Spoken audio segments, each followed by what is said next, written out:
Ashama akkam jirtu daawwattoota keenya jaalatamuuf kabajamoo kuni walabummaa newsnetwork kan daawwachaa jirtan egaa keessummoota lama qabadhee dhufeetan jira hanga xumura sagantaa keenyatti akka nu faana turtan abdii guddaan qaba. Jaal Daanye moosissaa fi Jaal Tasfaa Gudetaan qabadhee dhufe affeeramtoota keenya baga nagaan dhuftan. Baga nagaan nu eegdan warri walabummaa newsnetwork.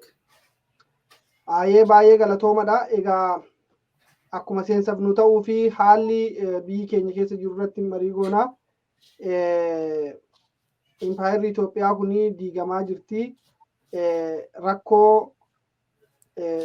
Rakkoo maaliitu impaayera Itoophiyaa kana mudatee diigamaa jira kan jedhu irratti yaada keessan nu qooda. Kanaan dura warri leellistoonni impaayera kanaa Itoophiyaan hin diigamtu waggaa 3,000 qabdi. Waan baay'eetu haasa'amaa ture. Mee impaayerri kun sababii ishiin itti diigamaa jirtuuf maaliin jettanii yaaddu? Jaal Tasfa. Hayyee galatoomii gaaffii bareedduudha waan irratti mari'achuu dandeenyu.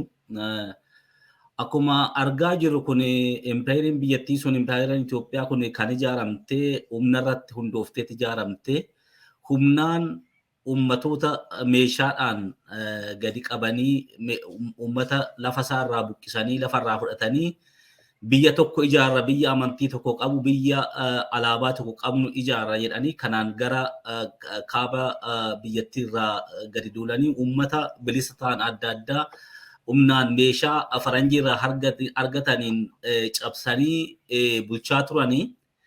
Haa ta'u malee ummatoonni kun dagaafa cabanii bulchiisa abashootaa jalatti kufanii kaasanii takkaa qabsoo isaanii dhiisanii hin beekanii. Uummanni sun haga ammaatti qabsaatuma jira. Qabsoon sun itti fufee sadarkaa kana qaqqabee mootummaan yookiin impaayeriin humnaan ijaaramte suni keessi ishii bosbosee gaafa dadhabdee jettu amma ummatoonni of hin beekne illee dammaqanii mirga isaaniitii gaafa falmachuu calqaban wanti humnaan ijaarame kun arca'ee amma gara diigamuu yookiin gara kufuutti deemaa jira jechaadha. Kuni kan ta'eef waan humnaan ijaarame biyyattiin kun kan ijaaramte humnaanii qawweedhaan ijaaramte sana booda immoo uummanni qabsoosaa uummatoonni cunqursaa bittaa Habashaa jalatti kufan bilisummaa ofii argachuudhaaf yookiin abbaa biyyummaa afaan ofii aadaa ofii dubbachuu guddisuu irratti qabsoo taasisanii qabsoon sun keessa nyaatee har'a sadarkaa sadhumaarra qaqqabee impaayireettiin amma kufuudhaaf kirkirtuura jirti yeroo ammaa kana sa'aatii 11ffaa sadhumaarratti jirti. Kana sababni ishiin kufuudhaaf deemtu waan uummata kana biyya kana humnaan walitti qabeebsanii qabaniif suni keessa humna dhabdee amma kirkirtee kufuudhaaf deemaa jirti yeroo ammaa kana keessatti. Sababni isaa inni guddaan kanuma wanti biraan jiru. Hedduu galatoomii Jaal Tasfaa. Jaal Daanye asumarraa dabaliiti. Yaada keenya ibsa. Hayyee galatoomii. Yaa impaayirri kun kufaa jirti akkamitti jirti kan jedhu kanaaf diigumsi yookiin kufaatiin biyya tokkoo madda yookaan immoo sababa garaagaraa qaba. Kan akka biyya Itoophiyaa jedhamtu kanaan ilaallu dursuma akka Jaal Tasfaan dubbate biyya humnaan ijaaramte. Humnaan ijaaramte immoo akkasumattuu mirga sabaaf sablammoota biyya sana keessa jiran walqixxummaadhaan hunduu akka wal faana jiraatu gochuu itoo hin taane kijibaadhaan kan jiraachaa turte. Seenaa kijibaa, aadaa kijibaa, waan hundumaa waan kijibaa. Seenaan barreeffamu wanti godhamu hunduu kijibaa fi olaantummaa saba tokkoo duwwaa irratti yookaan immoo fedhii biyya impaayira sana ijaarre jedhee warra maqaa of dha'uu sanarratti hundaa'uudhaan biyyi tokko biyya ta'uu kan danda'u biyya sana keessatti yoo tasgabbiin jiraate walqixxummaan jiraate nageenyi uummataaf barbaachisu jiruuf jireenyi biyya sana keessatti sabaaf sablammiif barbaachisu walqixa risoorsii jiru irratti hundattuu walqixa fayyadamanii guddina biyya sanaatti gara fuulduraatti dhala ta'an itti dhufu yookiin egereen biyya sanaa rakkoon akka hin mudanne gara fuulduraatti akka jiruu gaarii barumsa afiyaa infraastiraakcharii adda addaa walumaa galatti guddina biyya tokkoof barbaachisu sana ijaarsuu duwwaa irratti osoo hin taane jiruu guutuu dhalannee dhabeekne waan kijibaa fi waan sobaa duwwaa irratti ummanni itoo beela'u itoo dararu itoo rakkatu itoo hidhamu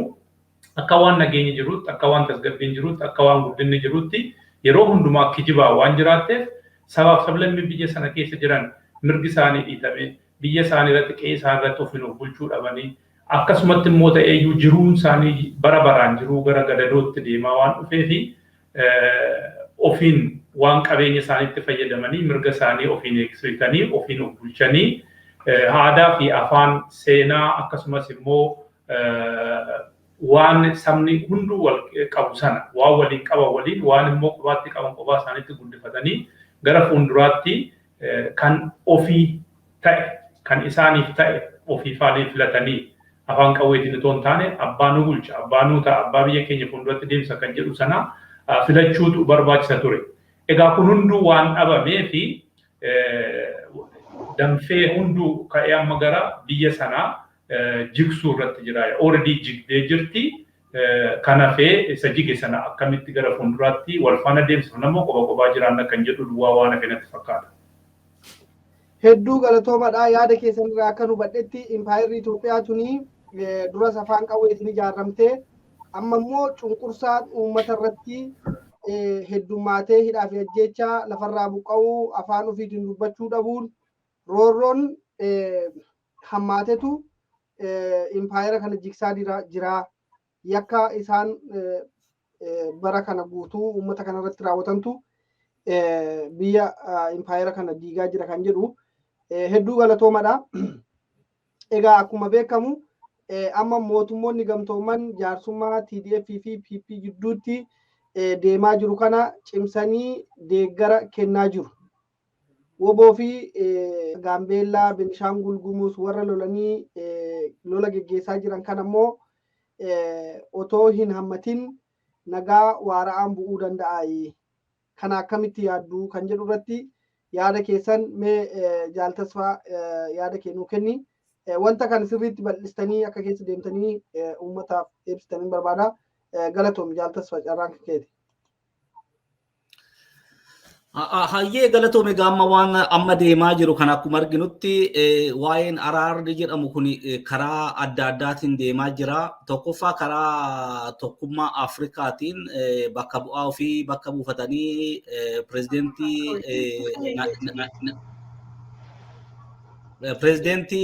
warra Naayijeeriyaa duraanii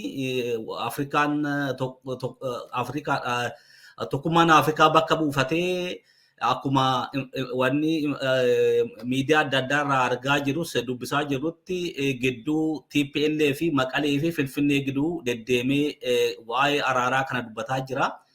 Karaa biraas mootummaan tokkoomes ta'ee warri Ameerikaallee akka nagaa waaraan bu'ee waraanni kun dhaabbatee gidduu kanatti araarri bu'u kan jedhu gidduu deemaa jiru.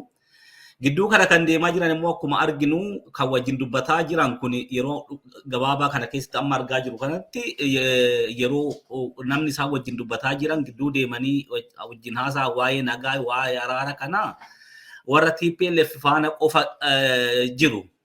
Haa ta'u malee karaa biyyattii karaa adda addaatiin waraanni bilisummaa Oromoolleen magaalota yookiin gandoota adda addaa qabatee waraana isaallee imala isaa gara Finfinneetti taasisaa akka jiru hooggantoota waraana bilisummaa Oromoo irraa dhagaa jirra akka gara Finfinneetti imalaa jiran Finfinneellee marsaa akka jiran kanallee waa'ee isaanii yaada keessan galchine qobaatti wanti isaan waa'ee araara TPLF faana taasifna jedhanii TPLF faana dubbataniidhaa fi araarri waaraan hin bu'a jedhee yaadu.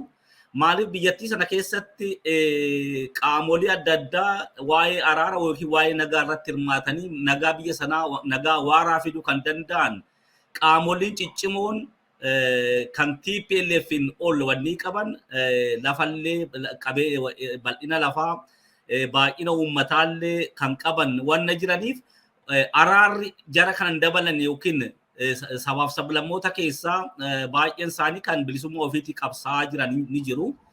Isaanillee haga hin ammannetti wanti nagaan karaa TPLF qofa dubbatanii isaan faana deemanii kan isaanii qofa dursa kennanii fi wanti nagaa waaraa fidu hin jira jedhee yaadu.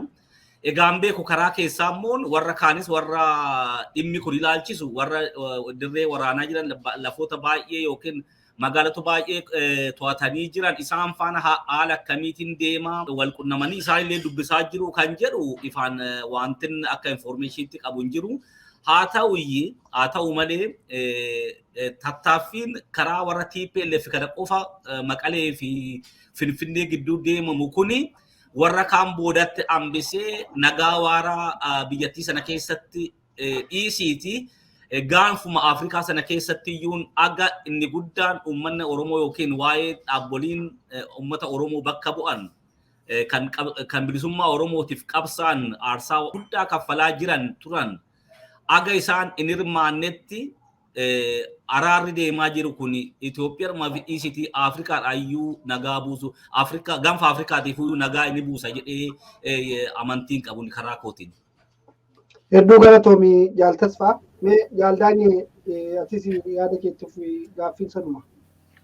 Hayyee jaarsummaan PP fi TDF jidduu deemu kun biyya sanaaf nagaaf tasgabbii waaraa buusuu danda'a gaaffii jedhuu fi waliigalteen yookaan immoo jaarsummaan qaama lamaan kana duwwaa deemu nagaa waaraa hin buusu gabaabumatti deebisuu hoo barbaachisa jechaadha.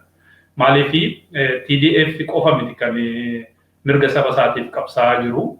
Haa ta'uuti TDF haala maasiif ta'een yeroo gabaabaa keessatti waraana akkasitti irratti gaggeeffamuu fi isaanis immoo saba isaanii miidhaarra gahaa jiru sana badii kana jala baraaruudhaaf tokko ta'anii wal faana ka'anii qabsoo kanatti mul'ataa kana gaggeessuun isaanii ija addunyaa fuulduratti guddatee mul'achuu kan godhe irraanii hirmaannaan akkasii yookaan immoo jaarsummaan akkasii isaan jidduu akka deemamu godheera. Haa ta'uuti garuu jaarsummaan isaan lamaa jidduu deemu kuni furmaata fiduu hin danda'u. Furmaanni inni fiduu danda'u maybe yeroodhaa fi TDF'n rakkoo meedisinii yookaan immoo akkanumas nyaachaa fi karaa garaa addaa saba isaanii irra gahaa jiru sana maybe yeroodhaaf ittiin argachuu danda'u ta'u haa ta'uuti garuu isaanis immoo kanarratti walii galanii yeroo dhume irratti waan dhume kanarratti itoo waan isaan walii galtee kana ta'uuf waan isaan lafa kaan qabxiileetu jira qabxiileen sun itoo hin guutamiin callisaniituma haraaraaf deemu jedhee si yaadu maaliifi yakka biyya sana keessatti hojjetame yakkoota hojjetaman sanas immoo namoota hojjetan wajjiniin taa'anii marii tokko gaggeessuun akka kiyyatti waan ta'u natti hin fakkaatu. Sun ta'uu kan danda'u warri yakka kana hojjetan akka waliigalaatti waggoota sadan kana keessatti yakka hojjetan suni seeratti dhiyaachuu qabu. Akka TDF kaa'ee duwwaa itoo hin taane akkuma kan woboo osoo fudhannee yookaan immoo qaama biraa osoo fudhannee marii kanaaf kan taa'uu fi yakkoota hojjetame warri yakkoota hojjetan sun yakki sun adda bahee yakka kan hojjetan sun seeratti dhiyaatanii qaamni immoo mootummaadha jedhee aangoo qabatee taa'u kunis immoo aangoo sanarraa bu'ee qaamni biraa kan waan kana gaggeessu itti furmaatatti godhamee karaa hundaanuu kan waan sana mari'achiisu warra hafe wajjin biyyi sun akka tasgabbooftuu fi akka hin jijjiirre kan baraaruudhaaf qaamni biraa hirmaatee godhe malee PP wajjin taa'anii nagaa waaraa buusu kan jedhu kuni anaaf natti hin fakkaatu. Kan amma tattaafatamaa jiru akkanatti fakkaatutti waraannuun akka dhaabbatuudhaaf malee isaa wajjin taa'anii mari'achuudhaaf natti hin fakkaatu. Maaliifi mari'achuu hin dandeessu nama fixe nama ajjeese guyyaa saafaa daa'ima jaarsa jaartii toon jenne waraanatti gaggeessaa xiyyaaraa fi lafarraan dhala namaa xaragaa kan deemu wajjin teessee haasa'uu hin danda'amu. Isaan aangoo isaaniirraa bu'anii seeratti dhiyaatanii biyya sun gara akkamitti yeroo ce'umsaa kan jedhu sana waan biyya sana gara eenyutti ceesisu qopheessuudhaaf waan mari'atamu yoo ta'e malee inni kuni waraanni akka dhaabbatuuf natti fakkaata. Gongoruu malaa akka yaada kiyyaatti waraanni qofni akka dhaabbatuuf akka waraanni hin gaggeeffamne. Yoo isaan walii galan fakkeenyaaf nuti waraanaan dhaabna TPLF jedhee PPNis akkas jettee woboon hin dhaabaa kan jedhu akka kiyyatti woboon hin dhaabu maaliif tokkoffaa fi woboo wajjin wanti mari'atamaa jiru amma beekutti hin jiru wanti isaan itti dhiyaatanii woboo wajjiniini akka waraanni kun hin gaggeeffamne waraanni kun akka dhaabbatuu fi akka nagaa waaraa bu'uuf waliin mari'achuu fi nageenya tasgabbii buusuu kan jedhee qaamni jiddu deemaan kuni waan waa'ee isaanii irratti dubbatee ani karaa kiyyaan hin beeku. Maybe rakkoon jiru akka TDF kana lafti isaanii fakkeenyaaf fudhanne Tigraay qulqulluudha tasgabbiidha waraanni biyya sana keessa jiru abbaan fe'ee karaa achi deemu argannaan yookiin karaa xiyyaaraa argannaan deemanii tasgabbii biyya sana keessatti dubbachuu ni danda'u ta'a. Oromiyaan immoo abbaa hin qabdu waraanni bilisummaa Oromoo magaalota garaagaraa illee to'atu iyyuudha. Gara sana deemanii karaa xiyyaaraas ta'e karaa lafa sana deemanii jirru kun haala ittiin hoogganoota waraana bilisummaa Oromoo wajjiniin waan kana marii kana gochuu fedhii akka isaan agarsiisan gaafachuuf rakkatanii haa ta'uu wanti hin beeku jiraachuu baatus tattaaffiin godhamee wanti mul'ataa waan jiru natti hin fakkaatu. Kun immoo TDF loltee dhiiftee woboon lolasaa yookaan immoo qabsoosaa waan dhaabu waan hin taaneefi hanga woboon keessatti hirmaatee waraanni bilisummaa Oromoo akkasumas immoo qabsaa'oon adda bilisummaa Oromootiin yeroo dheeraaf gaggeeffamaa ture kun hayyoonni hidhaman mana hidhaatii bahanii namoonni yakka hojjetan yakka isaanii kana itti gaafate gara seeraatti dhiyaatanii biyya sana ceesisuuf taa'anii mari'ataniin alatti tasgabbiin biyya sanatti hin bu'a jedhee hin yaadu. Hedduu galatoomii Jaal Daanye. Egaa wanni amma waan kana kaafnee fi biyyattiin sun akkuma sunuu kaastanii kaabaa kibbaa bahaa dhiyeetti lola hamaatu deemaa jira. Lola kanaan wal qabatee jaarsummaan kuni jaarsummaa gamtokkee yookaan immoo gartokkee nama lama qofa warra wal lole fakkeessanii mootummoonni gamtoomanis yeroo haasa'an mee isin waan kanarratti yeroo baay'eellee mari'annee jirra. Rakkina dippiloomaasiitiin jettanii yaaddumoo wanti kun maaliif abaawoon yookaan immoo sabaaf sablammoonni isin akka makaastan kun keessatti hammatamuu dadhabanii jettanii yaaddu. Bifa kamiin maaliin maddii isaan moggeeffamanii jettanii yaaddu. Dadhabina siyaasati moo dadhabina loluuti moo inni kun bifa kamiin hubatamee bifa kamiin immoo hubatamee gara kan hammatamuu danda'a kan jedhu irratti mee Jaal Daanye. Tole laale waan akka lamatti ni ilaala. Tokkoffaa fi maaliif warri mootummaan gamtooman akkasumas immoo gamtaan Awurooppaa Ameerikaas ta'ee warri jaarsummaa kana deemanii nagaan tasgabbiinaafuu jedhan kuni dhimma karaa tokko duwwaa leellisanii yookaan immoo irraa baay'ee dubbatanii leellisoo otoo hin taane irraa baay'ee dubbatanii isa kaan immoo kan qabsoo woboon gaggeessu yookaan inni bilisummaa Oromoo gaggeessu kuni yookaan immoo sagaleen Oromoo maal xiqqaatee mul'ata kan jedhu. Laalee hoo abbaan iyyate orlaan namaa birmataa jedha Oromoon innaan ta'u.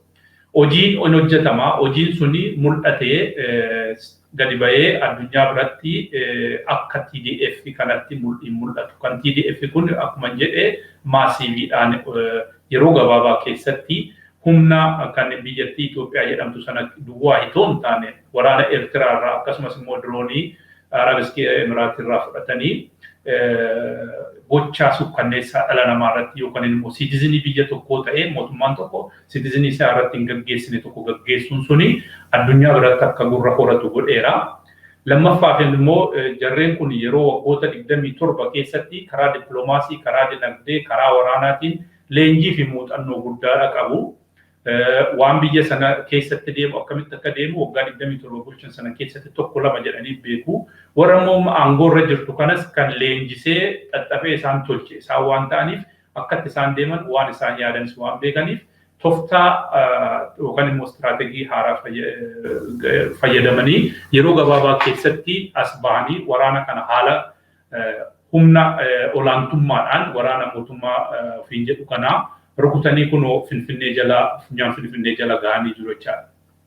Kun tokko akka isaan mul'atanii dippiloomaasiin ituma hin jaalatiin egaa waan tokko humna yoo ati qabaatte humna keessan itoo ati hin jaalatiin itoo ati hin himatiinuu addunyaan si ilaalaa ollaan kee si ilaalaa waan hunduu isuma humna qabee gadi ba'ee mul'ate sana argaa jechaadha. Sanaaf irraa dubbatama. Kan biraa sabni isaanii haala sukkanneessaan akkasitti dugugamuu, ajjeefamuu, gudeedamuu, qabeenyi isaanii barbadaa'uu kuni waan sukkanneessaadha dha'uun nama eenyumayyuu taanaani namni sammuu qabu waan gochaan akkasii ennaa saba tokko irratti raawwatu baay'ee namatti dhaga'ama nama sukkanneessa. Kun akka sagaleen isaanii yookaan immoo rakkoon isaanii bal'atee mul'atu godheera. Kan Oromootti ennaa as ceenu Oromoon waggoota dheeraadhaa fi waggaa 150 rakkoo keessa ture. Ajjeefamaa sanyii isaa lafarraa aragamaa, qe'ee irraa buqqa'aa, saamamaa, godaansifamaa fi deegaa fi badadoo keessatti jiraachaa ture. Waggaa 3 darban kana keessatti immoo haala adda ta'een dhala namaa guyyaatti akka barbaadanitti bakka arganitti rashanaa mana dhaatii baasanii ajjeesaa isa kaan immoo isaanitti fuulli ittiin tolle yookaan immoo yaada isaanii fudhanne mana dhaatti guuraa turanii. Qabsoo kana keessattis immoo waraanni bilisummaa Oromoo waggaa 9 kana keessatti haala ajaa'ibaatiin waraana isaa leenjisee qabsoo gaggeessee godinota yookaan immoo magaalota garaagaraa bilisa baasaa jira. Haa ta'uuti kanarraa dippiloomaasiin nuti Oromoon biyya alaas jiru ta'e karaa biyya keessaatiin embaasiin biyya keessa jiruttis haala kamiin hojjetame yoo jenne hojjaan hojjetamaatuma jira hojjetameeras garuu gahaa miti akka Oromoo baay'ina Oromoos ta'e akka rakkoo Oromootti wanti hojjetame waan gahaa natti hin fakkaatu. Addunyaa biratti akka rakkoon Oromoo kun sirriitti dhaga'amu waan irratti sirriitti hojjetame natti hin fakkaatu. Kun akka lammaffaati.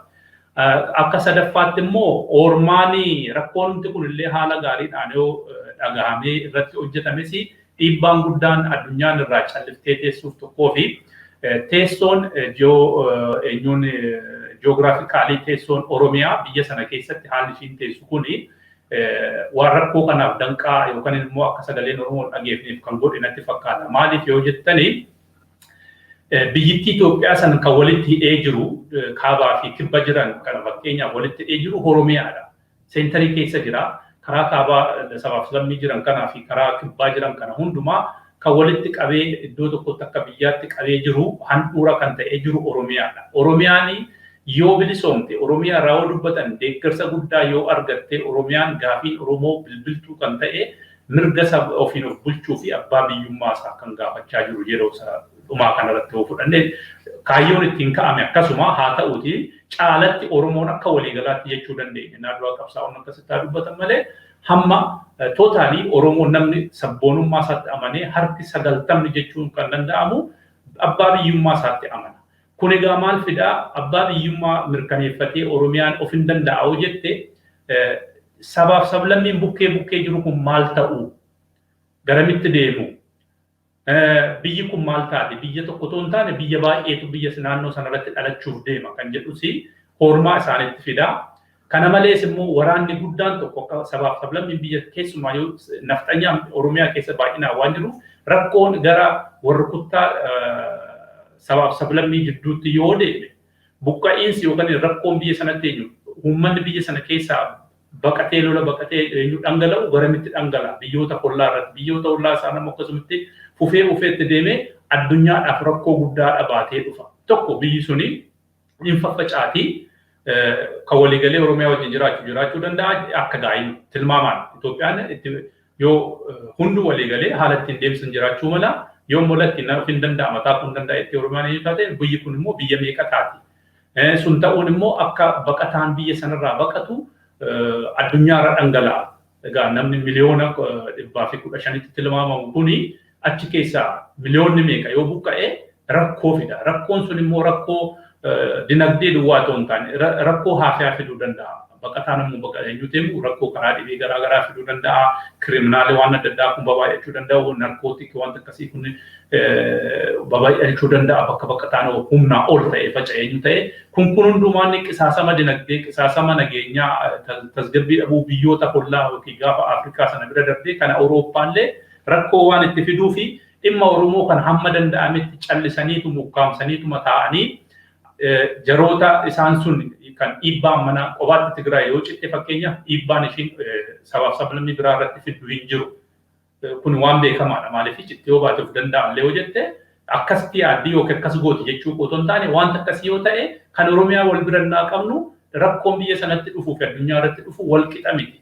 Kun akka isaan callisanii amma danda'ametti wanti xiqqoo tokko waan Oromoon gaafatu waan xinnoo tokko dibaadhaan itti kennanii Oromoon tasgabbaa'ee taa'ee akka jiraatu fedhiin akkasiitu jira. Aangoo xinnoo tokko itti kennanii akkuma kanaan dura gochaa turanii jechaadha.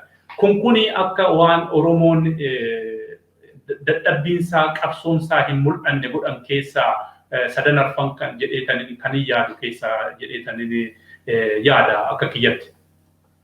Hedduu galatoomii baay'ee bal'istee nu ibsite Jaal Daanye. Yaaduma duraan kaafni irratti dabalee isa kanatti toon seeniin waa'ee araara jedhu kanarratti yeroo baay'ee dhugaadhumaa fi warri dhiyaa kunii fi warri amma araara jedhanii gidduu Finfinneef Maqalee deeman kuni akkuma Daanyeenis sila dubbate yeroo baay'ee amma haal duree keewwatu jarri lachuu karaa PPTinis karaa TPLFis haal duree keewwatanii jiru. Yeroo baay'ee warri finxaaliyiin warra Amaaraa kuni amma lafti kanaan dura Tigraay keessa turte Walqaayitii fi naannoon amma warri Amaaraa qabatanii jiran sun amma deebi'utti amma Tigraayitti deebi'utti jara isaan kunis ta'uu hin danda'ani. Isaan kun immoo warri PP immoo uummanni kun akka jiranitti warri Tigraay waraanaan dhufanii biyya isaanii bilisa baasanii amma sadarkaa qaqqaban kana gadhiisanii akka Tigraayitti deebi'an gaafiin jiru. Jarri kun gaarantii toon argatiin waa tokko toon ta'iin waan fe'etu ta'a malee as gaanii araaruun wayiitu hin deeman as gaanii duubatti hin deebi'an. Haldureen jaalalachuu keewwatan halduree hojiirra oolle wanna ta'eefu dubbichi yoo xumurame waraanumaan xumurama malee karaa araaraatiin wanti xumuramu hin jiru. Warri mootummaan tokko be wanti isaan gochuu danda'u akka katastiroofiin karaa wanniin dhufne karaa ittiin gargaarsi uummata qaqqabu karaa lachuu dubbatee uummataaf medisiinii nyaacha qaqqabsiisuuf yeroo bitachuu yookiin karidoorii karaa ittiin konkolaataan seenee wanni kana uummataaf dhiyeessu gidduutti dubbachuu malee aldureen jarri lachuu keewwatan gara araaraatti fidee araaraan dhume nagaan dhufa jedhee yaadu kun wanniin guddaadha. Aldureen isaanii alduree hojiirra ooluu hin dandeenye. Isaan kunis iddoo dhufanii amma lafa gaan kanarraa deebi'anii Tigraayitti galanii achi taa'anii dubbiitti waa'ee nagaa. Kanatti ni dhumna waa'ee dhuma amma irratti xiyyeeffannoo nu godhadhu. Sun hin ta'u jechuuf waan hin taane jechuuf amma waan irra taa'aa jiru irratti akkuma sida Daanyeen dubbate waraanni Tigraay irratti banamee dura calqaba irratti yeroo waraanni Tigraay irratti banamee jedhu biyyoota adda addaatu irratti hirmaachaa ture. Akkuma sida Daanyeen dubbate dirooniin biyya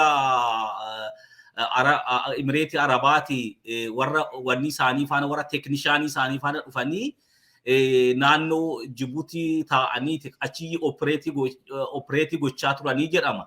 Waraanni Eertiraan immoo sududumaan galee uummata sana gudeedee ajjeesee saamee qabeenya lafa sanarra jiru guuree fuudhee deemaa ture.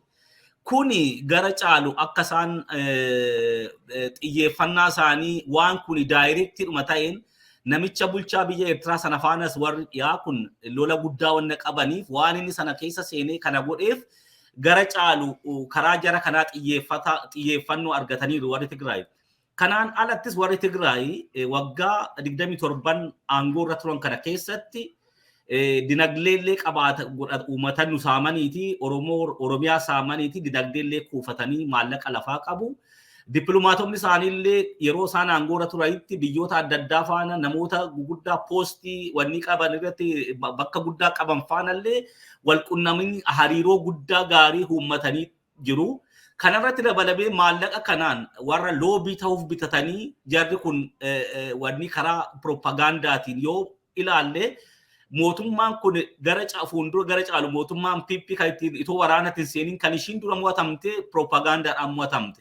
Propaganda kana immoo kan hojjete dippiloomatii isaanii warra kanaan dura hariiroo karaa wanni qaban gaafa aangoo irra turan qabantu kana sirreessee fi sadarkaa kanaa isaan qaqqabsiise. Maaliif kan keenya xiyyeeffannee maa dhabe yoo jennee dubbanne dhugaadhumaaf Oromiyaa keessatti erga dhufanii warri TPLF waggaa 27 kana keessatti du'iitiin ardhallee Oromiyaa keessatti namoota yoo quba qabaatan abbaa gurbaa artistii tokko Gabra Gurraachaa keessatti gadi mana hidhaatii baasanii ilmi isaa gara waraana bilisummaa Oromootti wanna dabalameef jecha qofa abbaa hidhanii abbaan nama waggaa 18 olii abbaan itti gaafatamummaan qabu abbaa isaa hidhanii mana hidhaatii baasanii goodaatti rasaasaan rukutanii goodaatti gatanii hawwaalallee dhoowwatanii jiru. Kana keessatti Oromiyaa keessatti wanta akkanaa guyyaadhaan kan lakkoofsan qabnetu ta'aa jira. Kan keenya inni guddaan wanti inni xiyyeeffannoo dhabeef warri faranjii kun yeroo hunduma nama of ijaaree jaalatu beektu. Oromoon innumti aktivistii ta'ee qobaa oliif gakkaata malee akka dhaabaatti of ijaaree aktivistoonni akka organization ijaaramanii namni ijaaramee itti deemee warra faranjii faana dubbatu hin jiru. Yoo ilaalle biyyuma hundumattuu Awurooppaas ta'e Ameerikaas yoo ta'e nama qeenxeetu mataadhaan deemee wanni mootummaa kana faana dubbata.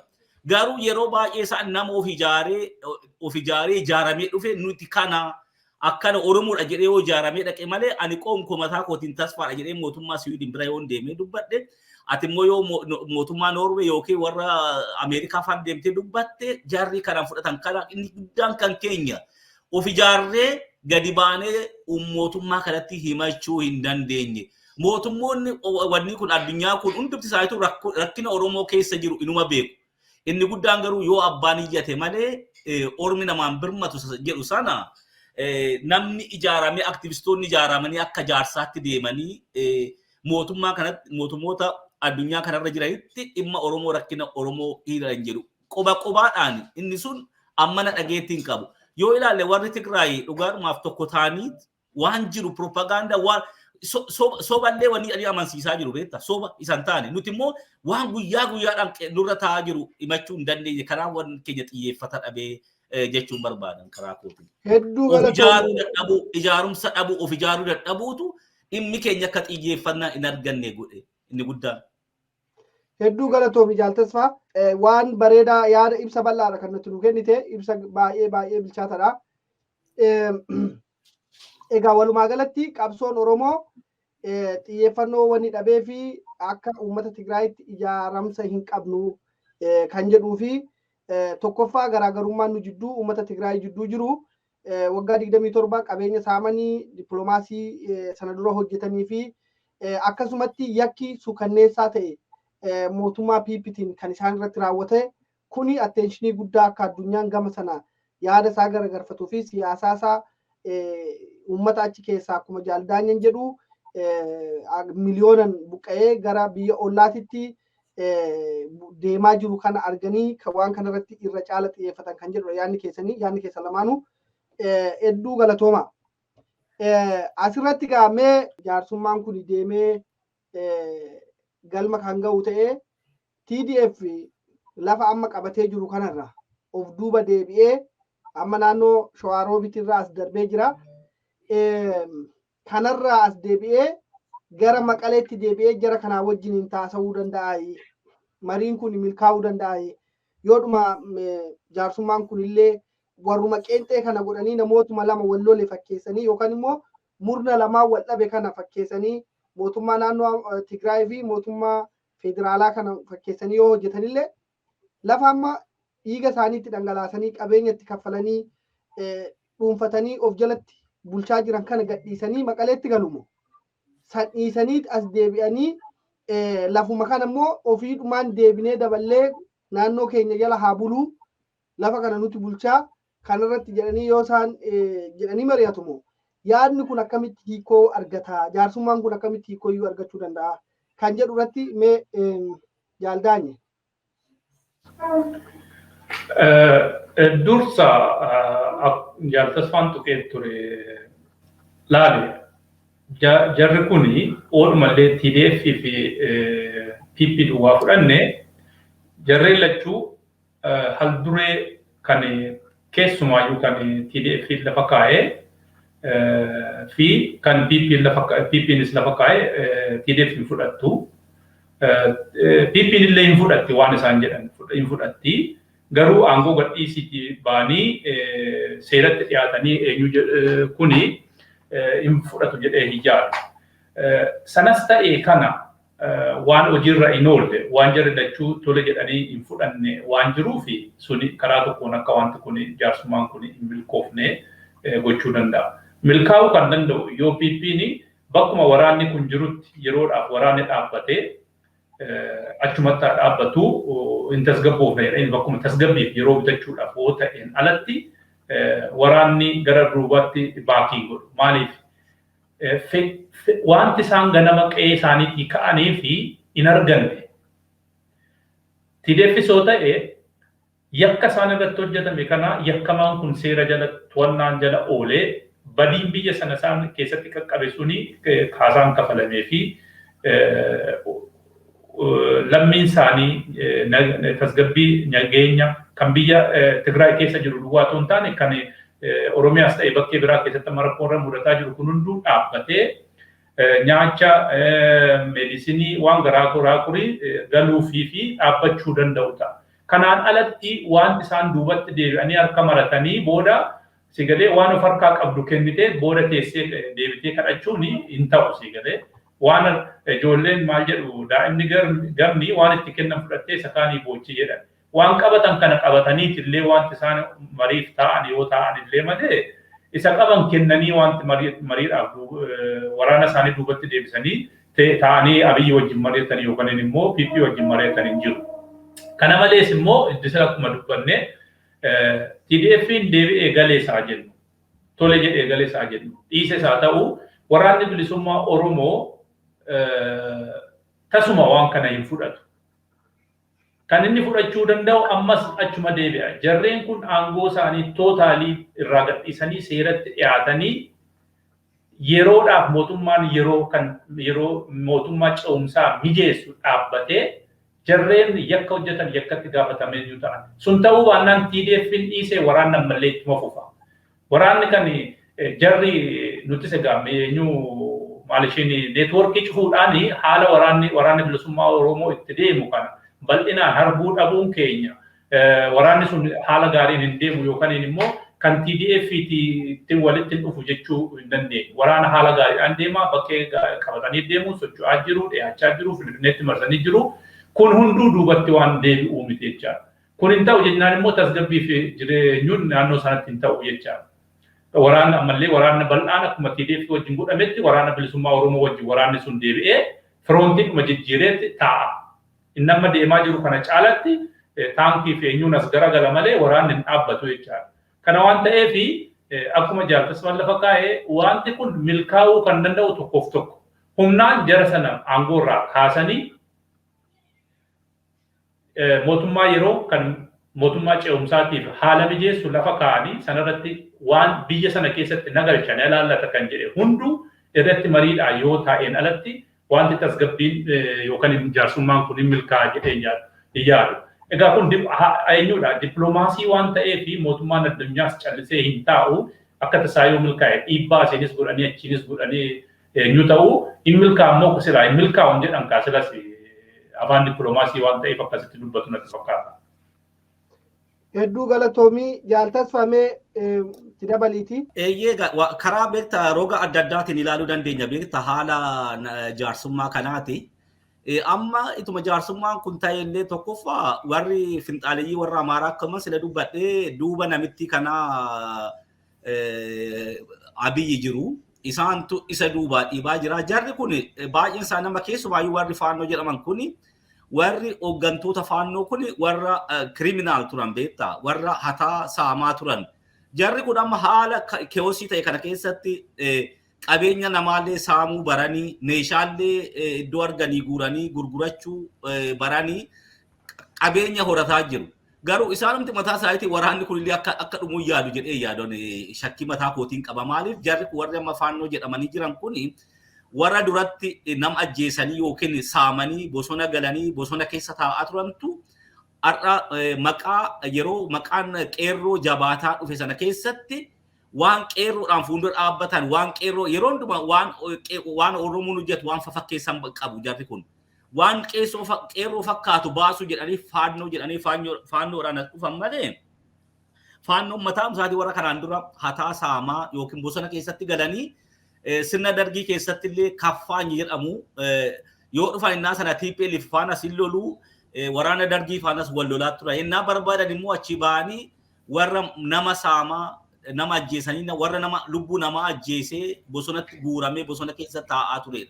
Jara kanatu har'a bahee faannoo jedhee gadi bahee hojii kan hojjetaa. Jarri kun illee mataa isaatiin qabeenya waraana kanaan kan ka'e qabeenya horataa waan jiraniif duuba Abiyyi ta'anii karaa warra paartii warra Amaaraa kana akka waraanni kun hin dhumnellee ni barbaadu. Waa'ee isa jaarsummaa kana amma warri jaarsummaa jedhanii gidduu deeman inni guddaan kan hin yaadu amma warri TPLF dhufaniiti naannoo reediyeesii kiloomeetira 200 jiru. Yeroo kana keessatti ormaan warri wanni kun qabanii yeroo kana keessatti Abiyyi illee gara magaalaa guddittiitti waraanni kun deemaa jira. Abiyyi faana haasaanii haala ittiin Abiyyi aangoo gadhiisee ba'u wanni gaaraantii kennuuf irratti dubbachuu fi warra TPLF faana immoo maal gochuun irra jira yoo Abiyyi gadhiisee deeme akkamitti mootummaa ceemsaa akkamii ijaaruu dandeenya kan jedhu keessa dubbatu natti fakkaata akka wanni kootiitti. Kanaafuu akkuma sila dubbanne waa'ee waraana biyya Tigraayitti deebisaati sana booda dubbannaan kuni waan hojjetu isaanumtiyyuu waan godhan natti hin fakkaatu. Inni guddaa isaan godhan akkuma nama dubbadhe tokkoffaa Abiyyi faana dubbatanii haala itti mijeessanii waraanni kun siqaa deema haalli waraanni kun jiru sirriitti hordofanii beeku jarri kuni warri dhiyaa kuni gara Finfinneetti gara magaalaa namoonni baay'ee miliyoona meeqaan jiraata itti deemaa jira. Kun immoo waraanni achi keessatti ta'uu jechaan qabeenyallee lubbuu namaallee baay'ee balleessu waan jiruuf waan akkasii badii akkanaa baraaru jedhanii haala ittiin Abiyyi gadhiisee deemu Abiyyi faana dubbachaa. As the same time immoo warra TPLF faana yoo Abiyyi kufe yoo mootummaan kun kufe haala akkamiitiin mootummaan ce'umsaa ijaarama kan jedhu dubbataa jiru natti fakkaata. Haa ta'u malee TPLF qofa faana immoo dubbatanii akkuma sila Daanyees dubbatee anis dubbadhe waa'ee dhimma waraana bilisummaa Oromoo yookiin dhaabbolii Oromoo kan akka ABO, KFO goodaatti dhiisanii wanti isaan nagaa isaan faana jaarsummaa ta'anii karaa warra TPLF qofa nagaan waaraan bu'uun hin danda'amu kan Oromiyaa yookiin kan Itoophiyaa keessatti dhiisiiti. Haga dhaabboliin Oromoo kun waa'ee nagaa kanarratti hirmaatanii waan nagaa kanaaf solutionidha jedhan waa'ee yaadan kaanii kanaan hin xumuramne ta'e waraanni kun hin dhaabbatu nagaan illee bu'uu hin danda'u gaanfa Afrikaa irratti kanumanni dhuma. Hedduu galatoomii Jaal Tasfaa yaada bilchaataa nuu kennite. Egaa wantoonni amma geggeeffamaa jiru kana keessatti immoo akkuma jaarsummaan jiru kana biyya alaa kana keessatti wantoota tokkotu deemaa jira. Isaan keessaayis yeroo ammaa kana biyya alaa kana keessatti waa'ee roadmappiitu deemaa jira. roadmappiin kun yeroo hedduu hin ka'a. Kanaaf dhimma roadmappii kanaa akkamitti ilaaltu? Bu'aa maalii qabaa? Roadmappii kana immoo warri bu'uureesse immoo bifa kamiin qopheessanii waraana wajjin walitti hidhata qabamoo jaarmiyaa siyaasaa Oromoo wajjin walitti hidhata qabamoo yoo jaarmiyoota siyaasaa fi waraana wajjin walitti hidhatan qabaanne maaliif duraan dursee jaarmiyaa siyaasaa fi waraana wajjin walitti qabatuu hin qabu jettanii yaaddu? Kan jedhu irratti yaada keessan nu qooda. Jaal Daanye. Tole galatoomii dubbii jajjabduudha dubbiin kuni. Roadmappiin kun maali kan jedhuu fi waan namni hunduu beekuu fi waan keessa deddeemanii nama dubbisiisullee miti. Haaluma adeemsa yookaan immoo karaan eessa geenyaa fi akkatti deemna karaa kam deemna kan jedhu karaa lafa kaawwachuu karaa soqanii karaa irra deeman sanaa fi galma isaa akkamitti geenya kan jedhu sana soqachuu irratti. Haa ta'uuti roodmaappii tokko kan qindeessu jaarmiyaa siyaasaati. Jaarmiyaan siyaasaa tokko roodmaappii ennaa baafatu karoora gara fuulduraatti ittiin deemu sana akkamitti fakkeenyaaf haala biyyi sun kana keessa jirtu kanatti waraanni kun yoo dhaabbate yookaan waraanni kun tokkummatee yoo hunduu goolabame biyyi kun akkamitti tasgabbaa'uu dandeessi. Tasgabbeessan immoo akkamitti haalli mijataa gara mootummaa ce'umsaa ijaaruudhaafis kan haala mootummaan yeroodhaaf kan waan sana qindeessu koree haa ta'uu yookiin qaama haa ta'uu yookiin jaarmiyoolee garaagaraa walitti dhufanii haa ta'uu hunda kan hammatee waan sana qindeessuu fi mootummaan ce'umsaa dhaabbate. Mootummaan ce'umsaa kun immoo ammami maal hojjeta akkamitti hojjeta maal hojjeta dirqamni isaa maali kan jedhu kana lafa kaa'anii sanaan booda immoo akkamitti deemama karaa gara filannoo soo ta'e gara riferendamii soo ta'e kan hundumaa waan kana lafa kaawwachuudhaaf egaa jaarmiyaaleen mataa isaaniitiin roodmaappii baafachuu danda'u yookaan immoo gurmuun jaarmiyaalee walitti dhufee akka fakkeenyaaf fudhannee kan Oromoo jaarmiyaaleen Oromoo walitti dhufanii roodmaappii kana baafatu.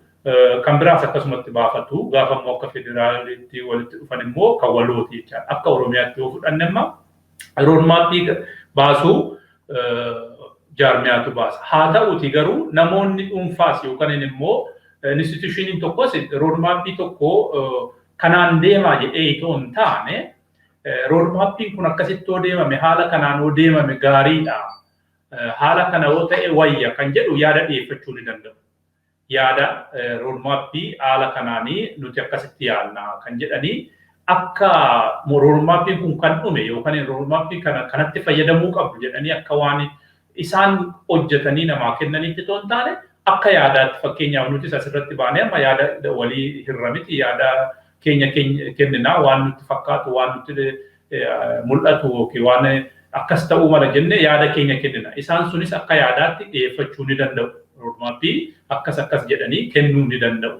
Garuu roodmaappiin sun fudhatamee isa hojii irratti oolamoo hin oolu kan jedhuu fi qaama biyya fudhatee gaggeessuu danda'u jaarmiyaalee Oromoo sanatti walitti dhufee kan yoo haa jennu ani baasee haa jennu ati baastee haa jennu namni biraa baasee haa jennu yaada bahee kana yaada akka yaadaatti malee akka roodmaappii waliigalaatti fudhatamatti kuni waan ta'u natti hin fakkaatu. Kan hojjetamuu irra danda'u yeroo biyya alaa kana taa'anii yeroo baay'ee qabu rakkina hin qabanii jechi kiyyaa mootummaa abbaa hirree jala miti kan jedhanii beektonni wal ga'anii hayyoonni wal ga'anii Oromiyaan yoo taate karaa kanaan akkanatti deemuu dandeessi akkas ta'uu danda'a kan jedhan yaada wal jijjiiruu fi yaada sana immoo jaarmiyaalee siyaasaaf dhiyeessuuf jaarmiyaaleen siyaasaa sun immoo jaarmiyoota biraa wajjiniin walitti dhufanii akka woboo adda bilisummaa Oromoo jechaadha. Akkasumas immoo KFOs ta'e akkasumas immoo instituushinii civic instituushinii adda addaa kana walitti dhufee hunduu Oromiyaa keessatti Oromiyaan akkamitti tasgabbaa'uu dandeessi kan jedhu irratti yaada sanarratti mari'atee hunduu mataa isaatiin fidee sanaan booda roodmaappii waloo kan ta'e yoo baasan malee abbaan humti arge karaatti ba'ee roodmaappii kanattu ta'e kanaan deemaa kanaan kan jedhu suni fedhiinuma namaa gaa namni akkasin godhee mul'achuufis ta'uu danda'a of agarsiisuufis ta'uu danda'a gaafa tokkoon akkas godheera jechuufis ta'uu danda'a yookaan immoo yaadni keenya kana nutti fakkaata isin immoo maal isin fakkaata jedhanii jaarmiyaalee siyaasaa kanaaf dhiyeessuufis ta'uu danda'a. Kanaafuu akkanan ilaalutti namni roadmappiif ta'a jedhee yaada bilchaataa adeemsa gara fuulduraatti biyya kana adeemsisuu lafa kaa'uu ni danda'a. Kan lafa kaa'uuf immoo jaarmeelota sanaaf dhiyeessuuf. Hundi isaanii immoo gaafa biyyattiin tasgabbooftee walitti dhufanii roodmaappii sana yookaan ammasumatti illee yaada sana wal jijjiiranii bilcheessanii cuunfanii iddoo hundumaayyuu kan dhufe kanaan deemna jedhanii lafa kaawwachuu danda'u. Innaa tokko amma kan dhaga'amu miidiyaaleen tokko akka waan waraanni bilisummaa Oromoo waa'ee waraanaa malee waa siyaasaa waa tokko hin beeknetti innaa dubbatan baay'ee nama qaanessaa nama saalfachiisa. Kallattumaan gadi ba'anii waraanni bilisummaa Oromoo waraana malee siyaasa hin beeku. Maaliif warra hayyoonni waa'ee siyaasaan hojjetanii roodmaappii maal hojjetanii jinnii maal taatanii kan jedhanii miidiyoonni lallaban hin jiru. Kanarraa of qusatanii gaariidha. Maaliif waraanni bilisummaa Oromoo gadi ba'ee kanan hojjedha jedhee miti kan himaa jiru. Waraanni bilisummaa Oromoo naalole jetteenii fakkeenyaaf waraanni bilisummaa Oromoo yoo nutti muu baate mariin gaggeessoo nutti muu baate fudhannu warra jedhanii lallabantu jira. Hay gaafa waraana deemu gaafa lubbuusaa tokkittii kennuudhaa deemu dhaqeen lola jedhee mari'achiisee deeme maaliif lakkinaan loltu anatti nimne jedhanii maan dinne.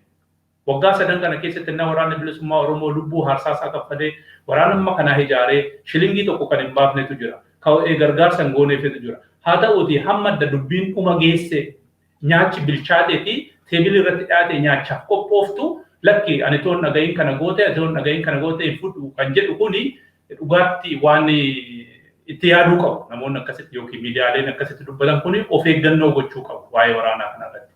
Waraana bilisummaa Oromoo keessa hayyoota meeqatu jira, beektota meeqatu jira. Waraanni bilisummaa Oromoo dammoo qobaa isaa miti galee hojjetaa jiru. Biyya keessa hayyoota meeqatu jira kan sagalee dhufkatanii kan bayas dibbatee miidiyaatti hiyye malee inni kaan wallaalaadha jedhanii warri yaadannoo jiraatanii kun dogongora guddaadha. Biyya keessa namoota birookiraasii biyya sanaa biyyi sun mootummaan sun akkamitti ijaaramte akkamitti jiguu dandeessa akkamitti maal goona roodmaappii warri kaan jedhu dhiyeessu akkamitti caalsee waan tokko dhiyeessuu dandeenya biyya akkamitti bulchuu dandeenya kan jedhu beektota baay'eetu biyya keessa jira. Kan sagalee isaanii dhufkatanii qabsoo bilisummaa Oromoo keessatti hirmaannaa guddaa godhanii hayyoota baay'eetu jira. Akka waan hayyoonni biyya keessa jirre akka hayyoonni kun immoo tasuma huboo wajjinis wal hin beekne akkuma immoo huboonis homaa waa tokko hin beeknetti gadi ba'anii innaa miidiyaa irraa lallabanii baay'ee namatti dhaga'ama. Wanta akkasii kuni of qusachuun barbaachisaadha. Miidiyaa duwwaa itoo hin taane aktivistoonnis gadi ba'anii waraanni nuun hin mari'anne mari'atee miti akkuma sila jedhe kan innaa lubbuusaa kafaluuf dhaqu mari'atee miti lakki toon gaafatti lubbuu kee baaftu jedhee kan fuuldura dhaabbatee hin jiru. Miidiyaatti gadi ba'ee kan dubbatee hin jiru. Maaliif duuta toonanii siin eeyyamiin kan jedhee hin jiru. Iddanni du'ee bilchaatee as ga'ee dhufee ani roodmaappiin sii baasaa waa'ee siyaasaan beektoonatu siyaasa sii hojjetaa jedhe. Yoo waan hunduu gadi ba'ee asitti ba'ee woboon ba'ee lallabee biyya hundumaarratti lallabuu baate umaan hojjetu jechaadha. Hojaasa kana eenyutu dhaqee hojjete. Kanaafuu akkuma kanaa roodmaappiis ta'e maalis ta'e wanti woboon hojjetu gaafa yeroo isaa eeggate gadi ba'a. Waan hundaa nutti himee miti kan hojjetu woboon hin qabu jechuu hin dandeenye. Gadi ba'ee immoo warri biyya keessatti siyaasa waraana kana wajjiniin hojjetu immoo lakki nuti waraana wajjin hojjennaa nuti roodmaappii qopheessine jedhee gadi ba'ee hin dubbatu.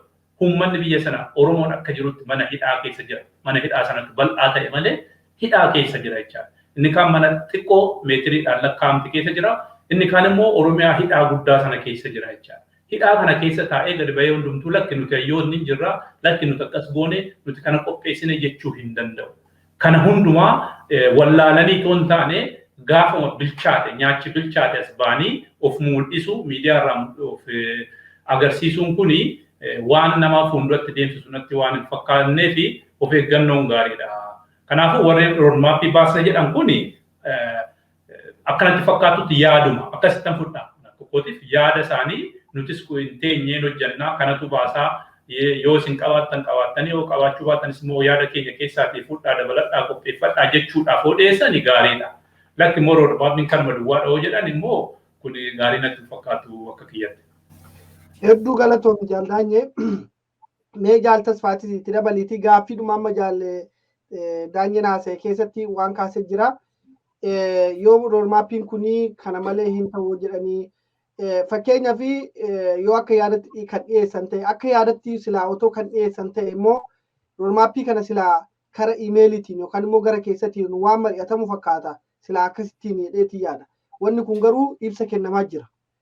Isa kanaafi Jaal Daanye Jaal Tasfaa kana walitti qabiti yaada kennu kenni gaaffiitti aanutti dabarraa sa'aatiin qabnu sa'aatiin keenya dhumaa jira sa'aatiin nuqsadha.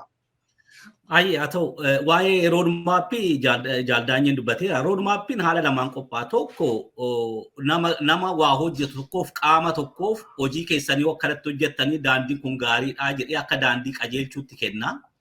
Inni tokko immoo ofunkooti ani yaada akkanaan qabaa yoo yaada kanaan yaadni kun rakkina kana keessaa baasaa yaadni kun kana akka qaama tokkootti ta'a.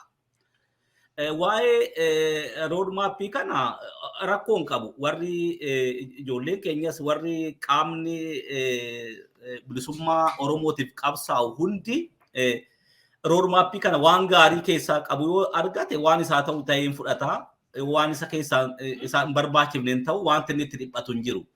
Haa ta'uuti garuu gaaffiin inni guddaan warri roadmaappii kana baasanii amma gadi ba'anii sagalee ol kaasanii lallaban kuni kaleessa gaafa waraanni bilisummaa Oromoo yoo waan jaalmarroon yoo wanti biraaf illee daljeessaaf qamaleedhaan bineensa bosonaan bilisoomsa jedhee gaafa dubbatu sana gadi ba'anii waan isaan dubbataa turan inuma dhageenyee beekna. Barri isaas ammana turee miti waan dagatamuudhaa miti. Jarri kun warri amma roadmaappii jedhanii gadi ba'anii waan argan odeessan yeroo warruma kanaan dura kaatee galee achi muunaa dhabuu duubatti deebi'ee biyya duraan jiraachaa turetti galee jireenya isaa jiraachaa jirutu jira. Jarri kun hadha maal barbaadaniiti roadmaappiidhaan gadi gabaan? Wanti isaan fedhan maayini jarri kun jaruma kaleessa beeknu sana kaleessa waan isaan dubbatan miidiyaadhaan gadi ba'anii jarri kun ijoolleen kun warra TPLF-tu helikopteraan meeshaa yookiin nyaacha dhiyeessaa fi buusaa fi jira. Shanee warra nagaa boorseetu jedhanii warra dubbataa turetu har'a waan biraatiin gadi ba'ee dhufee jira. Kuni akkanumaan dadhabu isaan gadi ba'anii haa dubbatan waan fe'anaa hojjetan akkuma Daanyeen dubbate ijoolleen namoonni baratan baay'een injiinaroota jira, dooktaroota jira. Barsiisotatu jira namoonni baay'een beekumsa qaban hin jiru. Kanaanach isaan ofii isaaniiti wanti ofiif hin taane hin jiru. Haa ta'uuti yoo waan isaan baasanii akka roadmaappiitti lafa kaanii kun yoo isin fayyada jedhanii warra hojjetuuf kennan ta'e warri hojjetu immoo keessaa fudhatee madaalee galatooma jedhaniini waan isaanii ta'u keessaa fudhatanii hojiitti oolchanii sakaan wanni waan kana nu gargaartaniif galatooma achuma taa'aa jedhaniini biraa deebi'u. Kuni waan fe'anaa dubbatanii homaa rakkoon qabu inni guddaan garuu uummanni keenya of eeggannoo godhachuutu irra jira. Maaliif jaroonni kun yeroo hunduma gadi ba'anii fafaajii uumu uummata keenya confusionii keessa galchaa jiru. Kanaafuu jara kanarraa uummanni keenya inni guddaan of eeguudha malee wanti isaan gadi ba'anii amma roadmaappii gadi ba'anii dubbatan ammana wanti inni dhiibbaa fidu hin jiru. Namni warri hojii hojjetu hojiirra jira. Kanaan duras gorsa isaanii malee ituma gorsa isaanii hin barbaachisin roadmaappiin isaan kennaniif itoo hin barbaachisin sadarkaa hin jirre irraa ka'anii sadarkaa jireenyaarra ga'anii sadarkaa beekumsaa argatanii sadarkaa magaala gudditti biyyattiillee Oromiyaallee qabachuudhaaf marsanii jiran keessatti takka roadmaappii isaanii fayyadamanii hin beekani. Ammas roadmaappii isaanii barreessanii ittiin uummatuma afaan faajessanii waa ittiin argachuuf barbaadanii kana irraanfatanii kuni wanti nu horsus hin jiru barreessan yeroo miliyoonas ta'anii gadi ba'anii walgayyaa ta'an kanaan dura somaan goone amma somaa gochuu hin danda'anii inni guddaan garuu uummanni keenya hin beekne hojii isaanii hin beekne akka afaffaajii keessa seenee haala hin taane malee wanti isaan baasan kunumaa wanti inni sodaan irratti fidu hin jiru haa baasanii kanaan duras hin barbaanne gorsa isaanii malee as qaqqabne isaan hojiidhuma ofii isaaniitiin mataa isaaniitiif hojii uummataa jiru. Isaan ofii isaaniitii hojii akkatti biizii ta'an of uummatanii rakkoon qabnuun jedhan karaa koo. Yaa baay'ee galatoomi Jaal Tasfaa gaaffiin keenya ka xumuraati. Amma gaaffii itti aanutti dabarraa gaaffiin itti aanu imalli gara Finfinnee jedhanii hooggantoonni olaanoo woboon labsan irratti hirmaannan uummataa maal fakkaataa kan jedhu irratti yaada keessan nu qoodadha. Mee Jaal Daanye hirmaannan uummataa waraanni bilisummaa Oromoo bakka adda addaa irratti injifannoo galmeessaa jira. Kaaba Oromiyaa irratti, lixa Oromiyaa irratti, giddugaleessa Oromiyaa irratti, kibba Oromiyaa irratti injifannoolee argamsiisaa jiru. Simannaan uummataa kanaan wal qabatee maal fakkaata? Labsiin isaan labsan kun uummanni hammam simatee jira kan jedhuu fi kanarratti milkoomina kana akkamitti xiinxaltan yookaan immoo akkamitti hubattan kan jedhu irratti yaada keessan nu qooda. Gabaabsaa daqiiqaa sa'aatii kenneerra.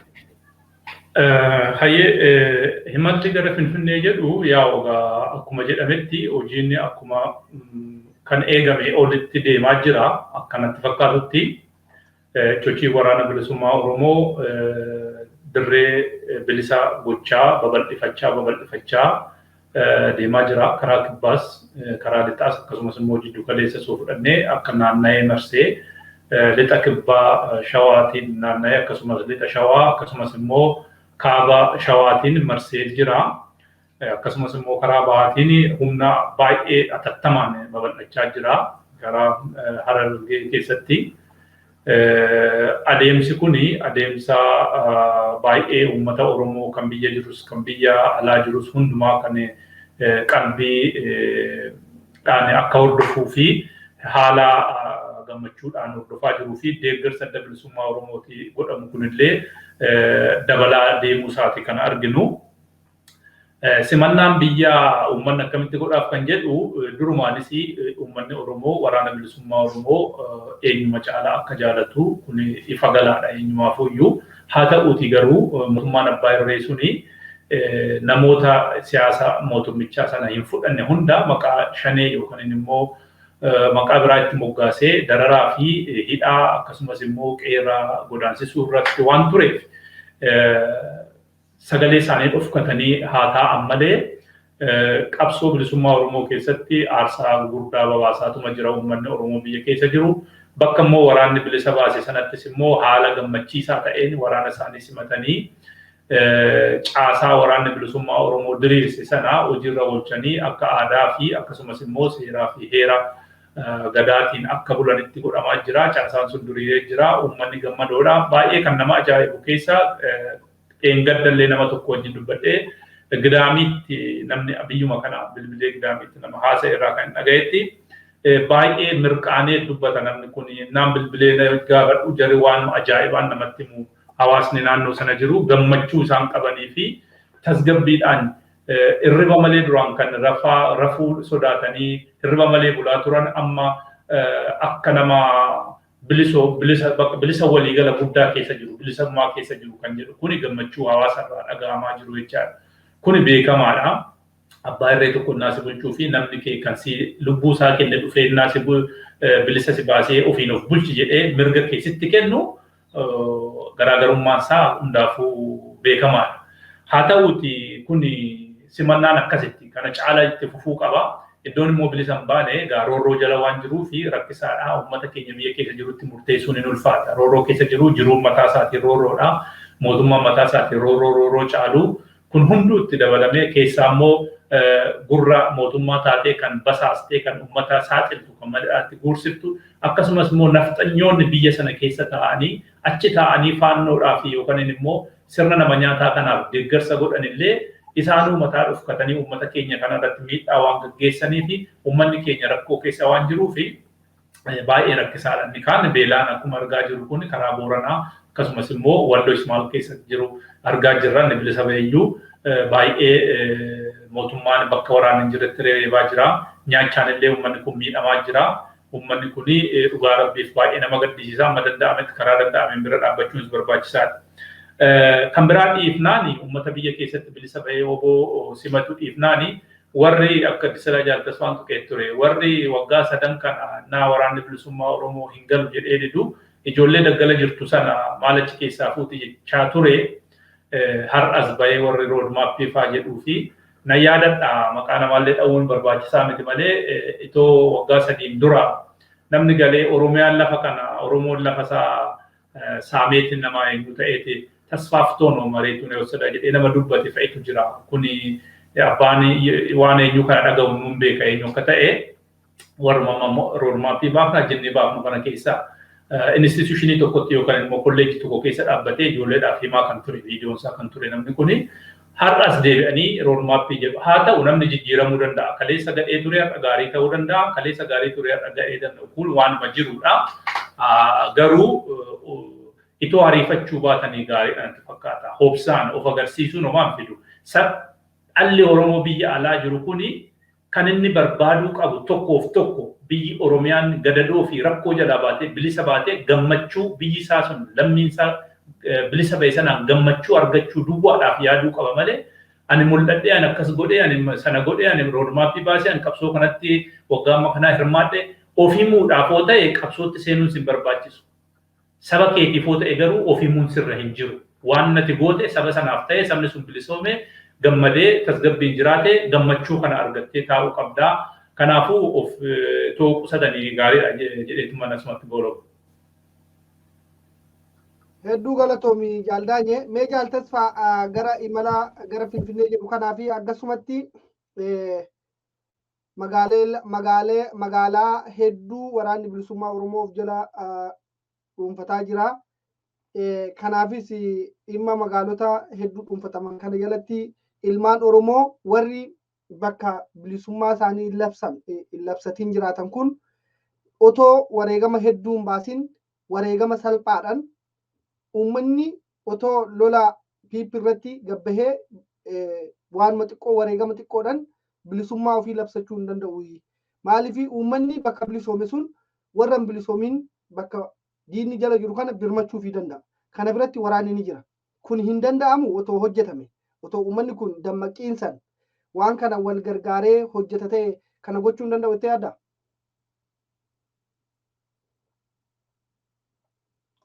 Imala gara Finfinnee kan jedhu labsii hooggantoonni waraana bilisummaa Oromoo baasanidha. Kuni mataa isaatiin uummata onnachiisa. Maaliif imala jennaan daandiin qabameera. Daandiirra jiru itti deemaa jiru Finfinnee itti deemaa jirra dhufaa jirra jedhanii uummata isaanii onnachiisaa jiru. Kuni mataa isaatiin uummata keenya in kakkaasaa in jajjabeessa. Haa ta'u dhugaadhuma yoo dubbanne waraanni bilisummaa Oromoo uummata isaa keessaa ba'e gaafa uummata isaa keessaayyis ba'u warruma wanti uummata isaarraa ajjeechaan saamichi wanniin adda addaa iraarri adda addaa qaqqabee argee uummata koo kanatti taa'een ilaalu uummata koo du'aa jiru ani lubbuu koo kenneefin baay'ee lubbuu koo aarsaa kaffaliin uummata kana rakkina kana jalaa baasa bilisa baasa jedhanii warra ba'anii kan inni itti hirkatus uummata isaati. Uummanni kun yeroo hunduma rakkinatti ta'eeti malee meeshaa abbaa irree jala taa'eet waraana kana deggeraa jira uummanni kun. Itoo meeshaan akkatti xiyyeeffatamee jiru. Kanaafuu jaalalli uummanni kun waraana kanaa qabuu fi uummanni kunis immoo waraanni kunis uummata kanaa qabu lubbuu isaa uummata kanaa kennuuf jedhee jiruu isaa ho'aa dhiisee inni kan yuunivarsiitii fixee hojii akka warra kaanii akkuma warra roodmaappii baasuu kana hojii biyya biraallee deemee jiraatee jiruu isaa fooyyessee jiraachuu danda'u. Konkolaataa gaarii oofaa mana gaarii keessa jiraataa maatii godhatee maatii horatee jiraachuu too barbaaduut roorroon uummata isaatii goodaa isa baasee har'a falmaa jira. Falmiin isaa kun immoo gara dhugaatti deemaa fi jira yeroo ammaa kana keessatti. Gara dhugoomsuutti deemaa jira. Xiqqootu saafe itti dhiyaataa jira. Kanaafuu bakka wanti mul'atu akkatti uummanni keenya isaan simatu bakka isaanuu bilisoomsan yoo argitu hinniyyuu hinima wanti kana jennee dubbannu hin jiru. Ituma kun hin ta'in illee uummanni keenya jaalalli waraana kanaaf qabu ammana jedhamee waan hin beekamneef waraanni bakka deemutti bakka dhufetti uummanni keenya kanaan dura lafa jalallee kan gargaaraa ture bakka isaan bilisoomsan gadi ba'ee sirbee dhiichisee simataa jira waraana kana. Kanaafuu imalaan gara Finfinnee jedhamee labsame kuni waan nama onnachiisu uummata isaallee onnachiisu daandiin qabatamee hojii ammana hin jedhamne hojii si'inaan hojjetame waggaa 3 kana keessatti hojii ammana hin argamne waraanni kun haala akkanaatiin leenjifamee innisumatu wareerse warra diinaa beekta waraana goodaatti akkasitti alaabaadhaan ba'ee Innaa waraana manaa waraanni bilisummaa Oromoo waraana akkaatti bal'inaan guddinaan akka waan mootummaan tokko leenjifatutti leenjisee waraana bobbaasee haala akkanaatiin gara Finfinneetti deemaa jiru kuni diinallee mooraa diinaallee ni raase beektaa. Halkaniif riba dhabaan warri diinaa kun mootummaatu leenjisa malee waraanni bilisummaa Oromoo kaleessa waraana hin qabne jedhamee itti qoosaa turan eessa jiru jechaa turan eessaa dhufee kana amma isaan jedhanitti isaan raasee naasiseera. Kanaafuu injifannoon waraana bilisummaa Oromoo galmaan gahuuf jira deema. Uummanni keenyas simannaa gaarii taasifaafii jira.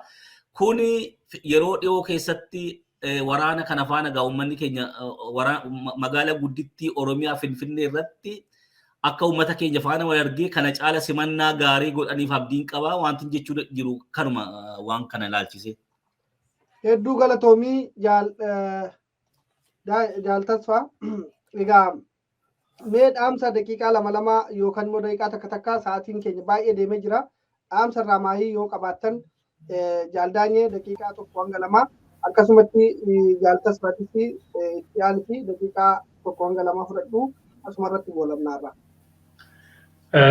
Dhaamsina ni dhaamu uummata biyya jiruu fi waa tokko warra fakkeenyaaf ammallee PP wajjin harka rukutu tokkoof. Piippiini naasuu gaafa simannaa adda bilisummaa Oromooti magaalaa Finfinneetti godhame naate amma immoo naawwa goone Finfinneetti marsee jiru naasuu sanaan biliqxee jirti. Tootaalii biliqxee jirti. Naasuu innaa sana naate amma naasuu sanaan biliqxee amma immoo biliqxee jirti. Waanni tokko namni waa tokko ittiin deema kaayyoo kootitti dangalmagaa jedhu waan fuulduree qabu waan gara fuulduraatti in guddata yookaan immoo bu'aa fida jedhanii mootummaan kun amma waan itti guddatus waan itti bu'aa fidus hin jiru kufee jira tootaalii kufee jira. Kanaafuu ammallee deemanii uummata warri burjaajessan biyya keessas ta'anii ergamtuu ta'anii uummata burjaajessuu irratti eenyu ta'anii akka of qusatan. Inni kaani uummata qabsoo irra jiru waan jedhanii gorsuu hin jiru. Isaan hin beeku hojii isaanii anas ta'ee isaan gorsuu hin danda'u. Wanti nuti isaanitti muu danda'u isin wajjin jirra waan humni keenya danda'e isin wajjin dhaabbanna jechuudha. Warri biyya alaa jiru kun immoo gaariidha nama gammachiisaa haalli waggaa sadii darbee fi amma waggaa tokko as keessumaayyuu baatii jahan kana asitti hawaasa Oromoo biyya alaa keessaa baay'ee nama gammachiisa. Filannoon woboo malee akka hin jirre amanee woboo waraana bilisummaa Oromoo bira dhaabbatee gargaaraa jira ammallee akkasumatti taafufanii.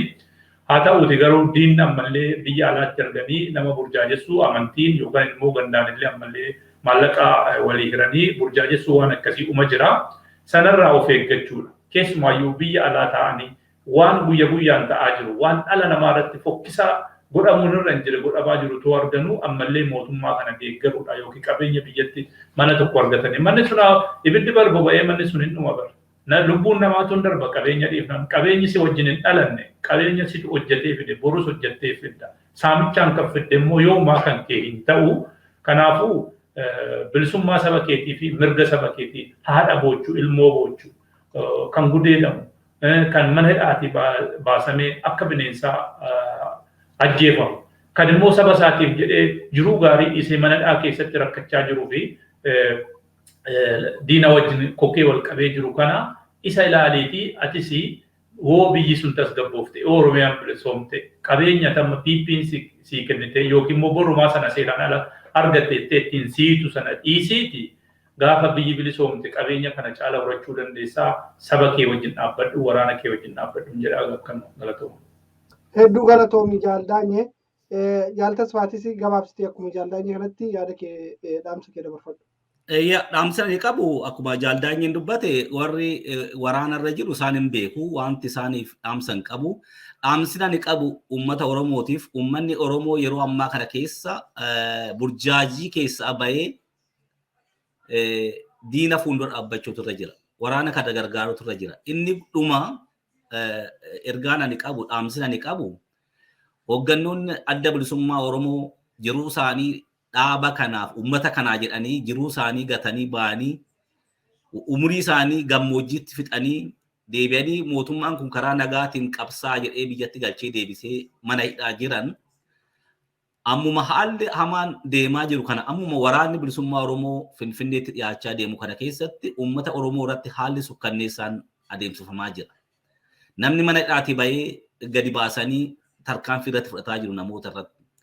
Ammalleen hooggantoota keenya umrii isaanii nuu kennanii umrii isaanii nu bilisoomsuuf umrii isaanii gammoojjiitti fixanii har'alleen yeroo ammaa kana keessatti mana hidhaa PP keessatti iraarfamaa jiran rakkataa jiran sa'aadhumaa kanarratti jarri kun hojii diinummaa isaanii irraan baratanii sa'aatii dhume kanarratti akka hogganoota keenya irratti waan fudhatamne uummanni Oromoo jabaatee hooggantoota isaa kana hordofuutirra jira. Heeguutirra jira. Karaa adda addaatiin fayyadamee namoota mana hidhaa keessa jirullee qunnamanii akkaataa jara kanaan hooggantoonni kanaaf eegumsi ta'uuf warraaqsa isaaniillee akka hordofan itoo godhanii gaariitti fakkaata waan dhaamsanii qabu eegumsi yoo godhameef gaarii hooggantoota keenya balaa hamaatu irra jira jara kana beektu balaa hamaatu yeroo ammaa kana keessatti namni baddu nama balleessitii silaa bannaa jettee hooggantoota qabsoo bilisummaa Oromootiif kennan kana akka balaa irra hin geenye eegumsi haa ta'uuf hin jedha kanuman jedhan karaa kooti. Hayyee hedduu galatoomadha. Daawwattoota keenya jaalatamuuf kabajamoo kan daawwachaa turtan hanga ammaatti walabummaa News Network egaa barnoota guddaa akka irraa argattan abdii guddaa qabna. Hanga xumura sagantaa keessatti nu hordofuu keessaniif hedduu galatoomaa isiniin jenna. Isinis warri affeeramtanii dhuftan hedduu galatoomadha. Yeroo gaarii qabaadhaa. Sagantaa biraatiin hanga walitti deebinutti. Hayyee galatoomaa.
Fonin bamtanis jirtu seenaan maqaan yoomuu si yaadanna qabsaa'ota haqaa. Dhaloonni yoomuu gaadiin teenye falmarra jirra har'aas kunoo duutan jennee du'aa sin jille inni nannee obsaan murannoo isa sin laaffis tarraaftanii idda jirree hundeen buqqifnaa. Keba faji bilisumma maka kesani notapana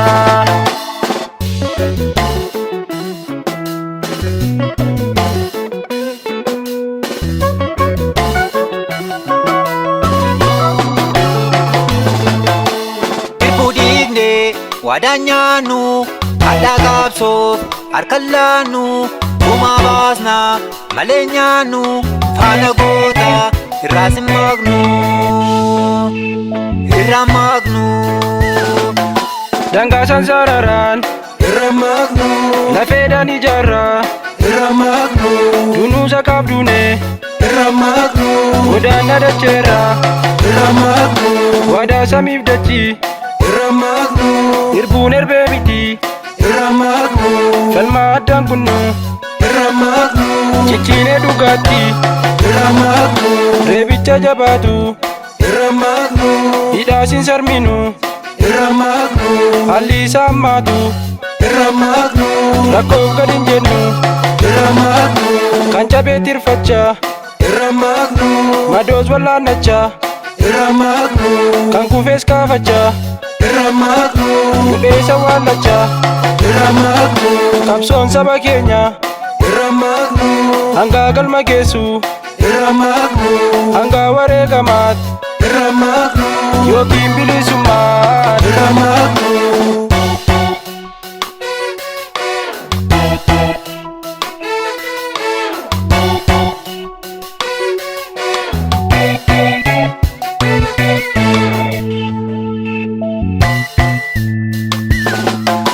akaf kan kuftanii jirtuu yoomuu jirtuu galmee seenaa irraa nutti jalakkiftu uffattanii qabdu seenaan dagaatamne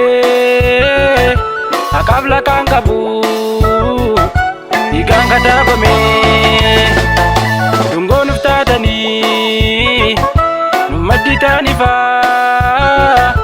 ofii gubattanii numtaan akka gucaa fooniin libamtaniis jirtuu seenaan makaan yoomuu si yaadannaa qabsaa'ota hakaan. Iyyafannee arguun dandeenye kan fayyaatti jira saadamne gootan kakkaalii bilisummaaf danuudha kan lubbuusaa kenne aboo qotee keraan keessanii boolla keessan bookni haa guutu dharaan miti dhugaa kuftanii lubbuu keessan nuuf haa jannatu.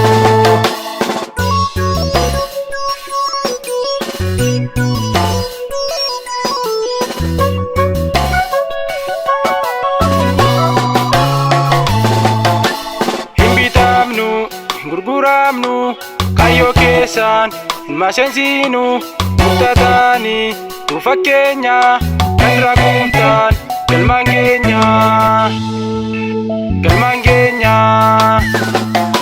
daandii isaan eegalan galmaan keenya kayyoo sabboontota galmaan keenya isa isaan aggaman galmaan keenya haqa falmattoota galmaan keenya jirra nuti galmaan keenya nu dhaloonni qubee galmaan keenya galma isaan hankaakan galmaan keenya ga'uuf kaasnee qawwee galmaan keenya nu qaqqabeen duuduu galmaan keenya burqaan qabsaa'ota galmaan keenya nurkattiin xuraa'u galmaan keenya seenaan falmattoota galmaan keenya madda isaan baasanii galmaan keenya hin mirgisnan guusnu galmaan keenya bilisoomnu malee galmaan keenya qabsoo addan kunnu galmaan keenya kan nutti laatanii galmaan keenya hirbuu galaa sabaa galmaan keenya rabbitti hirkanne galmaan keenya humna waaqa jabaa galmaan keenya.